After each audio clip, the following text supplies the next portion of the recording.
तो जो कैंडिडेट्स यूएससीए में करना चाहते हैं या फिर यूएससीए में ऑलरेडी परस्यू कर रहे हैं या फिर जिनका रिसेंटली यूएससीए में कंप्लीट हुआ है, इन कैंडिडेट्स के लिए यह वीडियो है क्योंकि आज मैं आपको एक रियलिटी चेक देना चाहता हूँ अराउंड योर प्लेसमेंट्स। अभी reality check in what context? Well, अगर आपका सीएमए कंप्लीट हो गया तो आपको प्लेसमेंट्स के अराउंड क्या एक्सपेक्टेशंस रखनी चाहिए, that is the first point I will cover. दूसरा, प्लेसमेंट के टाइम क्या चैलेंजेस आ सकते हैं। थर्ड, आपको शॉर्ट टर्म में और लॉन्ग टर्म में सीएमए को कैसे यूटिलाइज करना है to open opportunities and to get better package. And lastly, एक overall context, a mentor's advice कि आप अपना करियर कहाँ से स्टार्ट कर सकते हो और कहाँ तक लेके जा सकते हो। ये सारी चीज़ें इस वीडियो में कवर करेंगे, लेकिन अगर आप इस चैनल पे नए हो then hi, my name is Aditya Shelar. मैं फाउंडर एंड सीईओ हूँ फिनस्ट्रीट एजुकेशन का, जहाँ पर मैं यूएससीए में पढ़ाता हूँ। मैं एक सीजन प्रोफेशनल हूँ जहाँ पर मैंने फिनेंस, स्ट्रैटेजी एंड सस्टेनेबिलिटी ऐसे डोमेन में काम किया है with companies such as Deutsche bank, FIS, Whatfix and KPMG। अगर आप एक फिनेंस एंथुजियास्ट हो जिसे अपना करियर बनाना है फिनेंस में या अकाउंटिंग में, आप इस चैनल को जरूर सब्सक्राइब कर सकते हैं। चलिए शुरू करते हैं। एक रीसेंट एग्जाम्पल के साथ स्टार्ट करते हैं। अभी लास्ट विंडो में कुछ कैंडिडेट्स का सीएमए कंप्लीट हुआ था। वो फ्रेशर्स थे, बीकॉम कंप्लीटेड, यूएससीए में कंप्लीटेड। अब वो प्लेसमेंट्स के लिए चाह रहे थे। उनको पहले 1 या 1.5 महीने में एक इंटरव्यू शॉर्टलिस्ट आ गया था, लास्ट राउंड तक चले गए और जितने भी कैंडिडेट्स थे everyone had applied for the same company. तो उसमें से 2 कैंडिडेट्स को ऑफर लेटर आ गया था। अभी the role was excellent, valuation and litigation था, यूएस बेस्ड अकाउंटिंग फर्म थी, पुणे में उनका सेटअप था, तो एवरीथिंग वाज एक्सीलेंट। लेकिन कैंडिडेट्स ने हाईलाइट किया कि sir the offered number is 3 lakh rupees per annum, मतलब जो पैकेज ऑफर किया था वो 3 लाख का है फॉर दी ओवरऑल ईयर। अगर मैं इसे अप्रॉक्सीमेटली ब्रेक डाउन करूँ 1 महीने के लिए तो 25,000, लेकिन इसमें छोटे मोटे डिडक्शंस हो सकते हैं।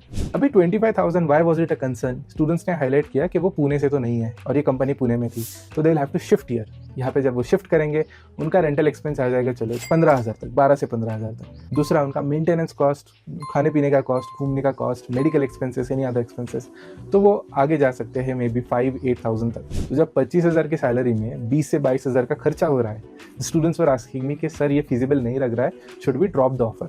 और यहाँ पर मैंने 2 एग्जाम्पल शेयर किए जो मैं आज आपके साथ भी शेयर करना चाहता हूँ। पहला एग्जाम्पल है मेरे एक काफ़ी करीबी दोस्त का, ठीक है, उमंग। वी गो लॉन्ग बैक, 7-8 साल पहले हमारी काफ़ी करीबी दोस्ती थी। मुझे गाइड किया था उन्होंने when I was pursuing CMA.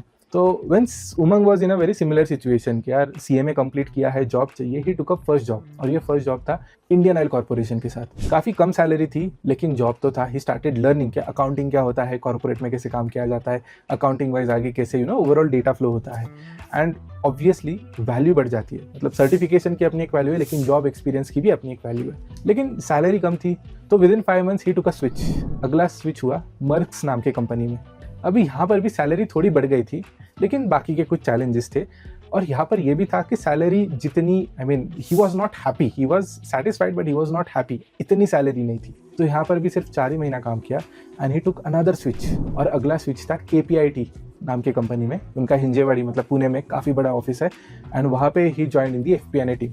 और वहाँ पर एक ऐसी सैलरी मिल गई थी, looking at the number he was very happy, खुश करने लायक सैलरी थी। लेकिन आप ऑब्जर्व करोगे यहाँ पर अगर उमंग ने उस इंडियन ऑयल कॉर्पोरेशन को अगर ना बोल दिया होता, रिजेक्टेड द ऑफर कि सैलरी बहुत कम है, हम नहीं लेंगे, तो शायद जो अगली अपॉर्चुनिटी थी मस्क के साथ वो शायद ना क्रैक होती, और जो अगली अपॉर्चुनिटी थी KPIT के साथ शायद वो भी क्रैक नहीं होती। तो it kind of becomes a loop, जहाँ पर अगर एक कैंडिडेट बहुत ही बड़ा नंबर एक्सपेक्ट करे अपने पहले जॉब में कि सर मुझे 4.5, मुझे 5, मुझे 6 लाख रुपए चाहिए टू स्टार्ट विथ, तो यहाँ पर मैं एक रियलिटी चेक देना चाहता हूँ। सी, जब IMA के लीडर्स होते हैं या मेरे जैसे लीडर्स होते हैं या बाकी के भी लीडर्स होते हैं, और अलग अलग कॉन्फ्रेंस में अगर हमसे नंबर पूछा जाता है, मेनली इंस्टीट्यूट ऑफिशियल से जब नंबर पूछा जाता है, तो आप यूजुअली देखोगे एक एवरेज साइट किया जाता है 4 लाख से 6 लाख के बीच में। Firstly it is average, so not necessary exactly यही नंबर रहेगा।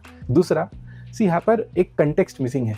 जब आप Tier 1 कॉलेजेस की बात करते हो ना, within BCom as well, imagine कीजिए मुंबई का top 2, top 3 colleges in BCom, Gurgaon का टॉप 2, टॉप 3 कॉलेजेस, बैंगलोर का टॉप 2 या टॉप 3 कॉलेजेस। यहाँ पर प्लेसमेंट फोरम स्ट्रांग होते हैं। तो यहाँ पर जब कोई कैंडिडेट सीएमए कंप्लीट करेगा, कैंपस प्लेसमेंट में बैठेगा, उनको बाय डिफॉल्ट 4.5, 5, 5.5 का पैकेज मिल सकता है। और ऐसे नंबर्स को देखते हुए ना वो पैकेज थोड़ा सा स्ट्रेच हो जाता है या इन्फ्लेट हो जाता है। लेकिन जब आप ग्राउंड रियलिटी देखते हो कि जब एक Tier 2 सिटी से आता है student, college not much known, ठीक है, शायद उस सिटी में, उस विलेज में, उस डिस्ट्रिक्ट में वो कॉलेज नोन होगा, लेकिन Tier 2 या Tier 3 कॉलेज है, BCom कंप्लीटेड है, CMA कंप्लीटेड है, और इंग्लिश डिसेंट है, एक्सीलेंट भी नहीं है लेकिन बहुत ज़्यादा पुअर भी नहीं है, यू कैन सर्वाइव। एक ऐसे इंग्लिश या कम्युनिकेशन स्किल को लेते हुए जब आप मार्केट में जाते हो, तो तो एट टाइम्स आपको एक रेंज दिखेगी which is somewhere between 3 lakh rupees 4 lakh rupees या ज़्यादा से ज़्यादा थोड़ा सा 4 के ऊपर। अब यहाँ पर पैकेज लेना चाहिए या नहीं, ये एक कंसर्न है। और जैसे मैंने उमंग का एग्जांपल दिया, मैं और एक अपना खुद का एग्जांपल देता हूँ। मेरी भी पहली सैलरी थी समवेयर अराउंड 3.5 लाख रुपीज़, लेकिन क्योंकि मुझे पता था कि आई हैव द सर्टिफिकेशंस, इसकी एक वैल्यू है, इसके वजह से मुझे अच्छा काम मिला है। काम मिला है मतलब I can perform well, I can learn better, और मेरा प्रमोशन भी फास्ट होगा। You need that expertise, right? आप काम करने जा रहे हो, आपको पता होना चाहिए। बीकॉम डिडंट डिलीवर दैट, लेकिन मेरे सर्टिफिकेशन ने वो डिलीवर किया था। तो जब ये मैं तीनों लेके काम करने जाता हूँ, 1 साल में मेरी वैल्यू बढ़ गई थी, और जब मेरा पैकेज भी बढ़ गया था बाय द वे, उसी कंपनी में 3.5 से 4 तक चला गया था। और तब जाके मैंने जब बाहर देखना स्टार्ट किया आफ्टर 1 ईयर, मुझे भी जो पहला ऑफर मिला था दैट वाज समवेयर अराउंड 5.8 5.9, और उसके बाद मैंने वो ऑफर रखा और ढूंढना स्टार्ट किया, और फिर जो अगला ऑफर मिला था वो 8 का था। ऐसे मेरा जंप हुआ था 4 से 8 लाख तक। नाउ इमेजिन, इनिशियली जब मुझे डॉइच बैंक का ऑफर आया था 3.5 का, and I had rejected saying that यार 3.5 बहुत छोटा नंबर है, तो शायद मुझे अगला अपॉर्चुनिटी नहीं मिलता, शायद उसके बाद का भी अपॉर्चुनिटी नहीं मिलता। तो यहाँ पर आई मीन कहानी का तात्पर्य यही है कि बिगिनिंग में ना आप सीएमए को एक मनी मिंटिंग फैक्टर की तरह मत देखिए। सीएमए का बहुत सिंपल ऑब्जेक्टिव है कि आपको जो मैनेजमेंट, अकाउंटिंग और फिनेंस है, इन 2 सब्जेक्ट्स में एक्सपर्टीज हासिल करने के लिए आपको ये कोर्स दिया गया है। तो जब आप इनिशियली एक्सपर्टीज हासिल करते हो, फोकस के उसका जो एप्लीकेशन आप सीखोगे इंडस्ट्री में, उसे सीखने के लिए आप थोड़ा सा ध्यान दीजिए। अब यहाँ पर कुछ कैंडिडेट्स ऐसे भी है कि सर 3 लाख बहुत कम है, लेकिन मैं अगर उन्हीं कैंडिडेट्स को पूछता हूँ, यार आप पहले तो सीए कर रहे थे, सीए में आपको फुल टाइम आप आर्टिकलशिप कर रहे थे, वहाँ आपका पैकेज क्या था? वहाँ पर आपका मंथली 5,000 10,000 था एज एन आर्टिकल स्टाइपेंड। तो यहाँ पर आपको फुल टाइम में 25,000 30,000 अगर मिल रहा है, how are you looking at the number differently? तो इसको उसी लेंस से देखिए कि आप पहले ट्रेनर हो रहे हो पहले 2 साल के लिए, इसलिए आप कंप्लीट सीएमए भी नहीं हो, राइट? आपको 2 साल का एक्सपीरियंस लगता है to become a complete CMA. So as a fresher अगर आपके पास सीएमए है, मैं आपको इस वीडियो में यही बताना चाहता हूँ कि कीप योर सेल्फ ओपन। और हाँ, 3 लाख से अगर कम पैकेज है तो आई विल ओनली से कि बहुत अनरीजनेबल नंबर है आज के टाइम पे। Looking at cost of living वगैरह, 3 लाख से कम number would be really really low. And surprisingly कुछ टाइम पहले एक बिग 4 फर्म थी, उनके फॉरेंसिक टीम में कुछ ओपनिंग्स थी, and they were offering a package less than 3 lakh rupees. तो मैंने वो कभी ओपनिंग सर्कुलेट ही नहीं की थी अपने स्टूडेंट्स में। बट हाँ, यही एक कॉग्निजेंस रखिए कि 3 या उससे ऊपर है, you can consider, no force, no strong opinion, you can consider package more than 3 lakh rupees. लेकिन क्या ये लॉन्ग टर्म के लिए भी ऐसे रहेगा? नहीं। लेट्स से शॉर्ट टर्म के लिए, मतलब अप टू 1 ईयर जब आपका एक्सपीरियंस आ रहा है, तब तक आप लर्निंग पे फोकस कीजिए। अगर आप पहले कंपनी में अच्छे से डिलीवर करते हो, बिलीव मी आपको बढ़िया हाइक मिल जाएगी। Because recruiting is a very tough job, finding good talent is a very tough job for lot of companies. ठीक है, जो लोग एक्चुअली काम कर पाते हैं विदाउट एनी मिस्टेक्स वगैरह, ये ढूंढना काफ़ी मुश्किल होता है। सो अगर आप डिलीवर करते हो, वो आपकी सैलरी बढ़ा देगी। सेकेंडली, जब आप मार्केट में जाओगे, आपने पहले स्विच के लिए कि पहले आप कंपनी ए में काम कर रहे थे, now you are going to company B. तो यहाँ पर जब सैलरी नेगोशिएशन की बात आएगी, तब आपको अब यूएससीएमए को as a negotiation asset use करना है। अब निगोशिएट कैसे करोगे? यूजुअली मार्केट में ना एक 20 to 30% हाइक दिया जाता है। ये एक मार्केट ट्रेंड है कि अगर मैं 3 लाख के सैलरी पे काम कर रहा हूँ, तो अगला जब मुझे एटलीस्ट 3.6 3.8 तक आ जाना चाहिए। 3 एज अ बेस छोटा है, तो यहाँ पर आप थोड़ा ज़्यादा भी एक्सपेक्ट कर सकते हैं। लेकिन यहाँ पर आप सीएमए को एज अ निगोशिएटिंग फैक्टर कैसे यूज़ करोगे?